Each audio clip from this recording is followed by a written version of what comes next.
Hello, hello, hello. Okay, don't crowd the stage. Hello, hello. Well, I see tonight we have a few humans in the audience. Welcome. Don't let the kangaroos scare you. Nah, they're very friendly. Don't box them, but sit there and behave, and hopefully my kangaroo friends will sit there and behave. This is Sir David the Bard, and yes, I'm one happy soul today. I have good news. And I have good news. Now, my wife went to work today, and she said, "You stupid old man." And I thought that was a compliment. It's a lot better than a lot of things she calls me. She never calls me Mr. Bard. It's Mr. Asshat. The Mormons, they all have that name for me, and you know her. She's still hanging in there with her her toenails and fingernails to the church after being married to me. Anyway, now, I want to tell you something, okay? Dementia ain't that bad. Dementia's funny shit, okay? God dang! I never thought I would be like this. I was lighting my incense the other day, and I loved incense when I was a kid in the 60s. Oh, you know, I never got to do it because I was a Mormon, because it was satanic smoke going through the house. And anyway, my dad, the superintendent of the Sunday school, child molester, he wanted me to be a good person. He didn't give a shit what he was. It still doesn't. Anyway, I was lighting my damn incense there, waiting for smoke and the smell and everything. And it kept going out, and the kids can hear me. You know, damn, I'm a loud person. The kids can hear me through we have an intercom system, but I don't need it. The kids do. Dad, stop screaming. So Alison is my best little friend. You know, I'm telling you, let me blow in the mic. I hope the microphone is working. Alison hasn't been here all night, but you never know. Anyway, I'm in the bedroom, and I'm going, damn, shit, you know, just my typical words to bring the spirit into the house. So anyway, Alison comes into the room, and she's always saying, "Are you okay, Dad? Are you okay?" She is the most charitable, kind human being I've ever had as a child. That child will share anything, give anything. She's always, if I cough or sneeze, she comes running in, "Are you okay? Are you okay?" And I don't think that's a social security check she gets every month from me. I don't think that's it, but it could be. She's hot hands Alison, as you guys have named her. She wants to do another commercial today. Anyway, she says, "Dad, what's wrong?" I said, that shit, the incense sucks. I'm never buying it again from that company. And she comes over. Of course, she can see with her eyes. All I can do is pretend I can see, kind of like Sammy Davis Jr. I have two glass eyes. So she says, "Dad," she says, "you're lighting the wrong end. You're lighting the stick." Well, I can't be embarrassed in front of a 9-year-old, so I go, "Holy shit. They should have put that incense on both sides so that old people, we wouldn't have to look and see which is the stick side and which is the incense." So she turns it over and says, "Dad, light it again." "It's working now, ain't it?" I said, "Get out of here." "You okay?" And I said, "You know I'm not okay." So she leaves the room. She is the most precious little thing I think that's ever been born. I don't know. I just can't say enough. She's my baby. And I just love her to death. So today, now down here in Australia, it doesn't get 25 degrees, but sometimes the wind blows in, and it does get 25 or 18. And when I take her to school here in Kangaroo City, the car always has, you know, ice, snow, sleet, bird shit, everything on the windshield. And I can't see. I don't even care if it's clean. I still can't see. It's more like I'm a bat with radar. I see signs and certain points. That looks like a street light. I think I'll stop.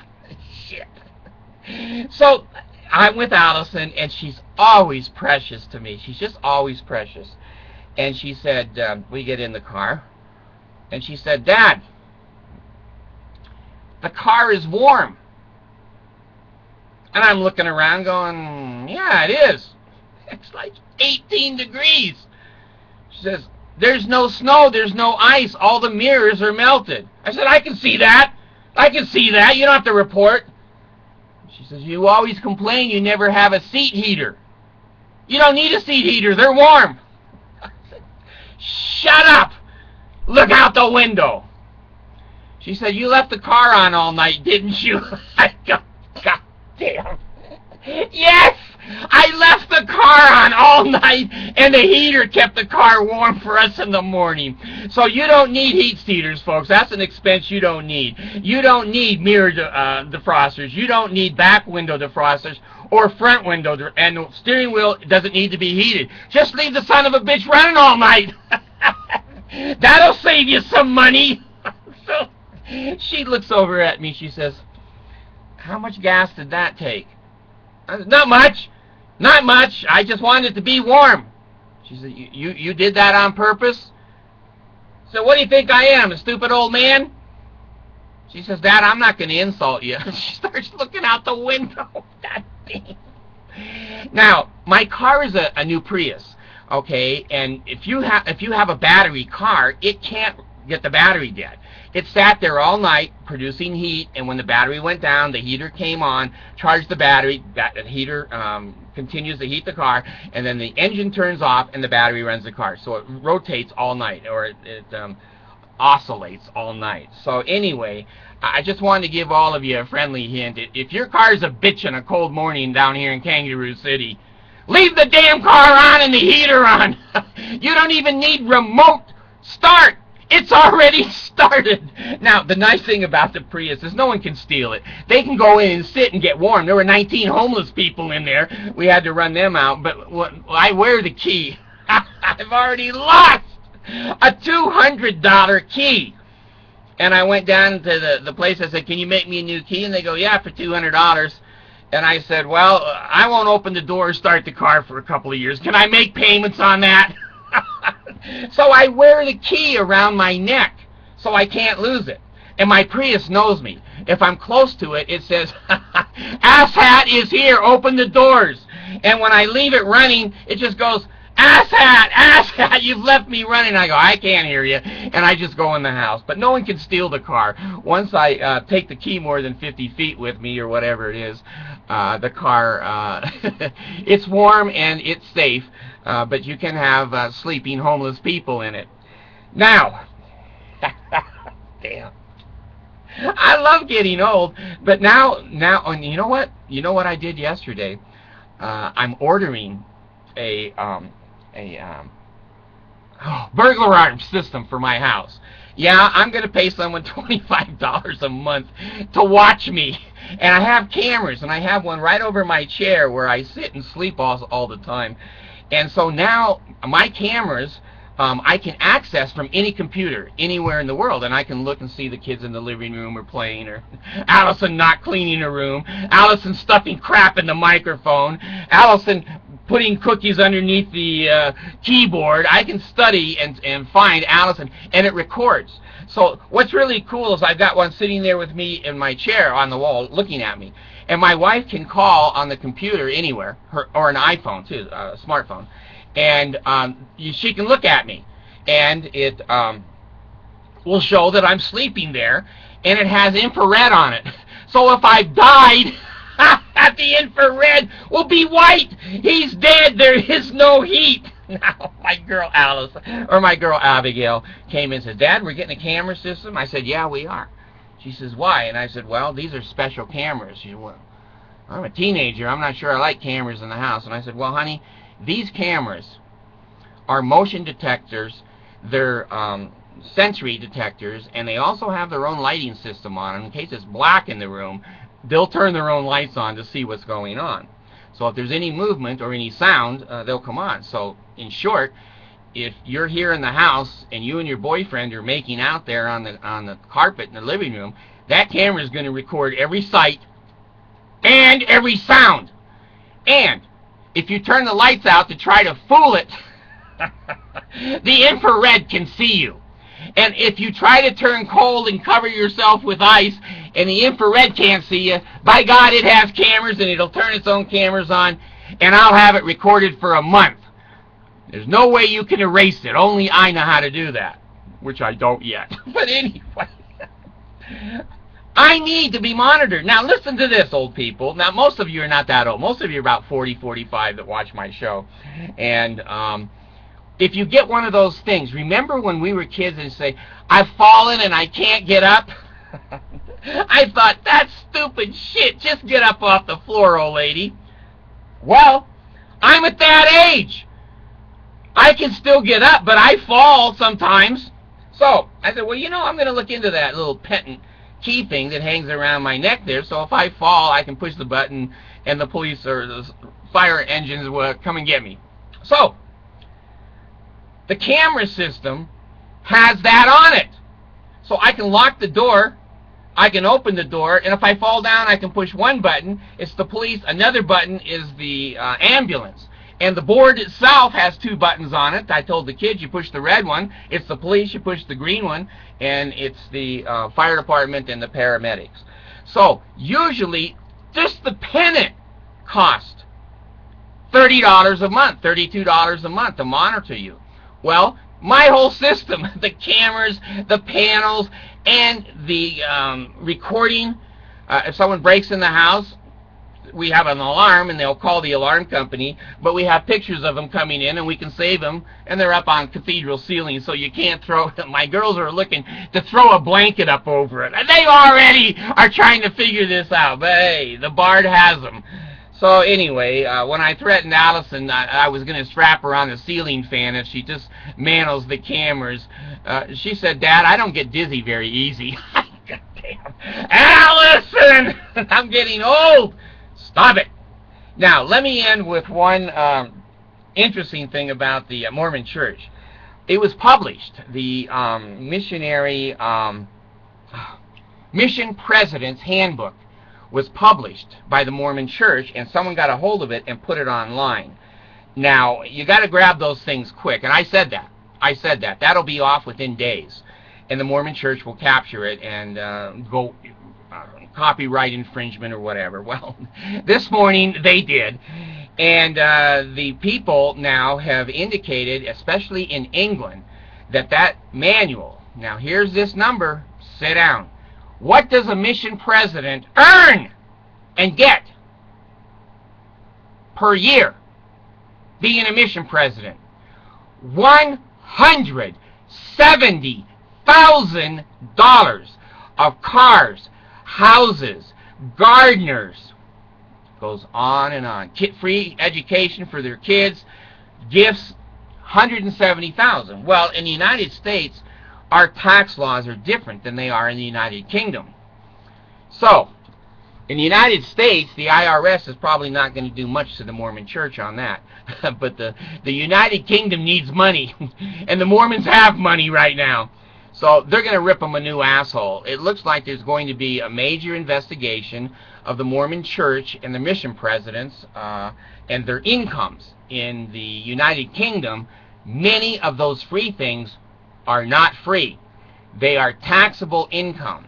And so either the mission presidents or the Mormon Church may be out millions and millions and millions of dollars for years of tax evasion in the United Kingdom. And I know the Mormon Church, they're just going to say to the mission presidents, Brother who? Brother Ponzi? We don't know you. So every one of those mission presidents is going to get a letter from the United Kingdom IRS that says, you owe us $1.7 million for the free stuff you got from the Mormon Church while you were mission president. So nothing can make me happier. I read the mission president's handbook, and they said, don't tell anyone what you're making. Don't tell anyone. And don't put any credit cards or any bank accounts in your name. We will set that all up for you and run it through the corporation of the Church of Jesus Christ of Latter-day Saints. Well, they dodged that in the United States, but in the United Kingdom, they got a broomstick up the butt, and they're now a popsicle. So anyway, you heard it first here on the Bard Show, And let's see how this unwinds. And the Mormons are going to say, well, it wasn't secret, it was sacred money. Now, let me be clear on one last thing. Here's my commercial. Turn me off. You don't want me in a commercial. Okay, the money that you sent is sitting, I told you on the last video, in the Philippines. There's $110 that's sitting in the Philippines, and the man this morning texted us and said how many pesos was that, because he wanted to make sure that my receipt matched his receipt. And I said 4,282, whatever it was. So he knows that's your money, and he knows it came through the exchange and it's turned from dollars to pesos. And he's going out this morning to buy rice, load it, and take it over to the orphanage and to another distributor we have there, who we know is an honest man. So I should have some pictures for you coming back of the actual children that are actually eating your money and eating your rice. And I'm just thrilled. I'm just thrilled. I know it's Christmas, folks. I know it's Christmas. I told my wife, Mercy, this morning, I said, you know, this is America. America is willing to feed some of the children in your country because we have an excess. Isn't that amazing? I said, I'm not a church. I'm not telling you God told me to marry 14-year-olds. I'm not telling you I got to have 50% of your money because this studio costs that much money. The studio costs $0. It's in my man cave house. I don't need $0. I have new cars and a house. I've been not as successful as the general authorities. They're all independently rich. But they take an income from the church. Figure that one out, folks. Your money went over there. It cost $5 to send it.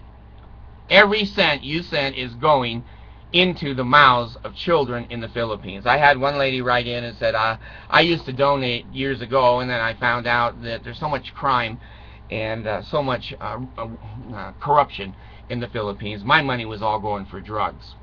I'm telling you, folks, and I'm bearing you my testimony. Your money ain't gone for no drugs, no alcohol, no cigarettes, no prostitution, no child, what do you call that? Not baggage, where you steal kids and bring them to different countries. You guys all know more than I do. And it's funny to watch a dementia person, because you people will come in with comments that says, oh, you meant Wisconsin. You meant...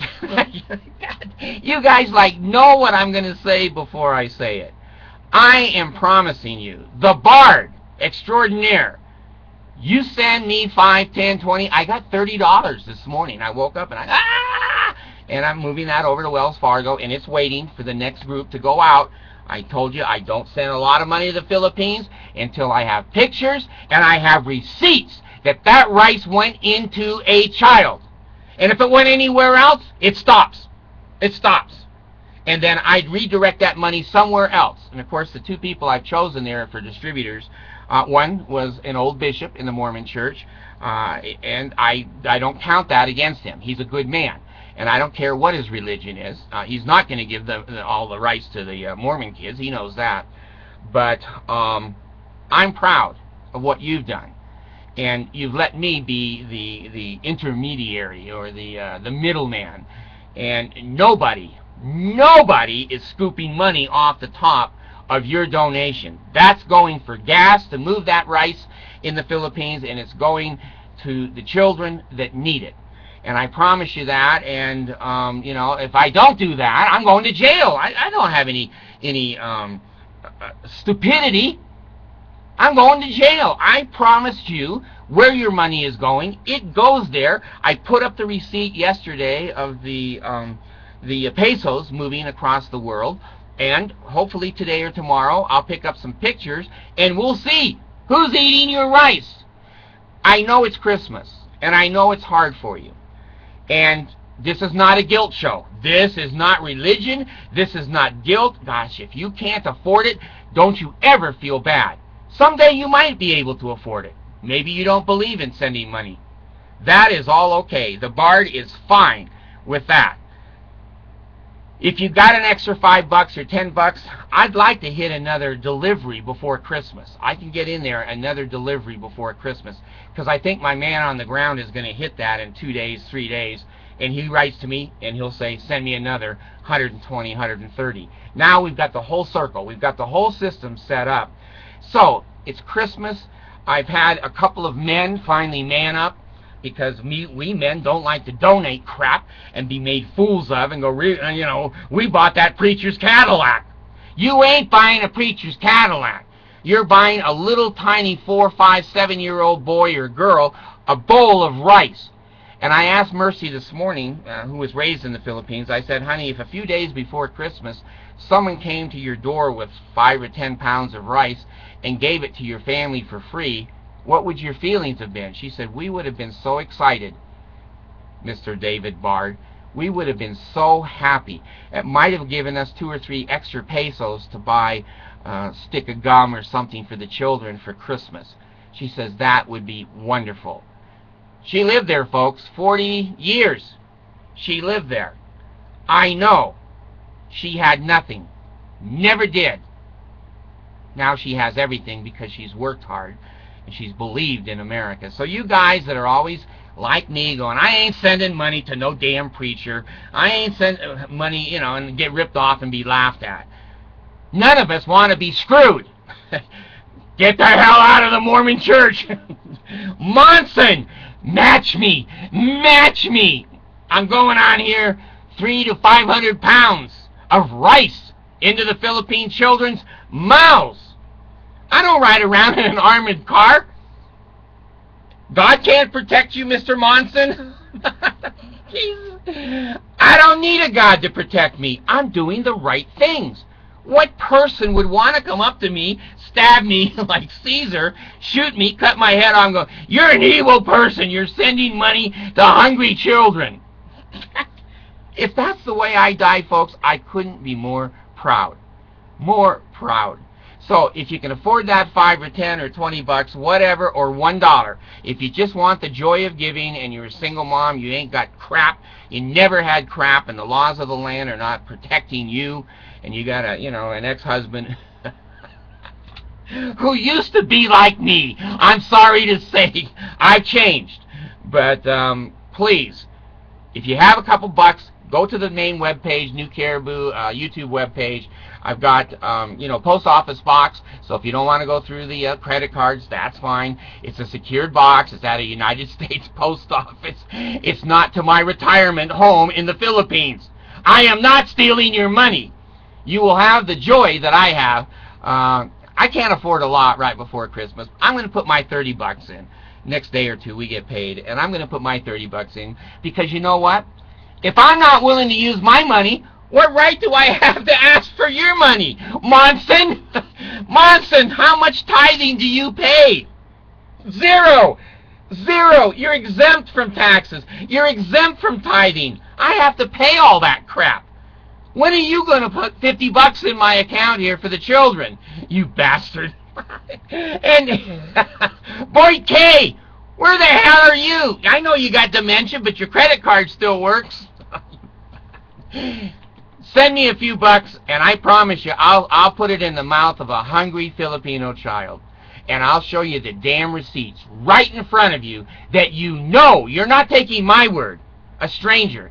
You're looking.